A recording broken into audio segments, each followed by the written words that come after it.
Welcome to our channel. Today we how to verify chargeback response workflow with Stripe Radar detailed guide step by step clearly. Begin your verification process by logging into your Stripe account. Navigate to the dashboard and click on Radar in the menu. Locate the disputes section within Radar. Here, you will see a list of disputes that have been filed against your transactions. Identify the specific dispute you wish to verify. Click on the dispute to open its details. Review the transaction information provided, including the amount and date. Check the reason for the dispute to understand the customer's claim.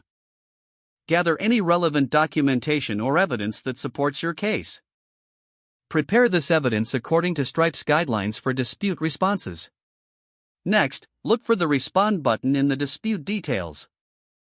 Click on the Respond button to initiate your response. Fill out the response form with your explanation and the gathered evidence. Be thorough in your explanation to address the customer's claims effectively.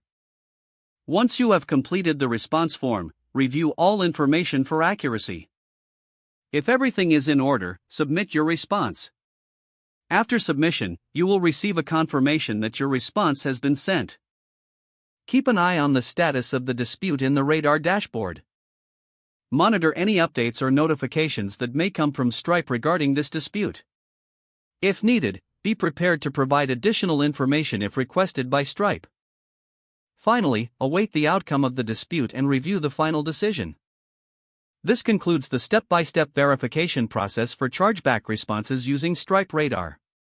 If the page does not load, refresh the browser or try again in a private or incognito window. Make sure you are using the correct email address, then retype it carefully to avoid small typos. If your password is not accepted, use the reset option and create a new strong password you can remember. Check your spam folder for verification or security emails, then complete any requested confirmation steps. Enable two-factor authentication if available to improve account security and reduce unauthorized access risk. After signing in, review your profile details so your contact information and settings are accurate and current. Don't forget to like this video and subscribe to our channel for more step-by-step tech guides.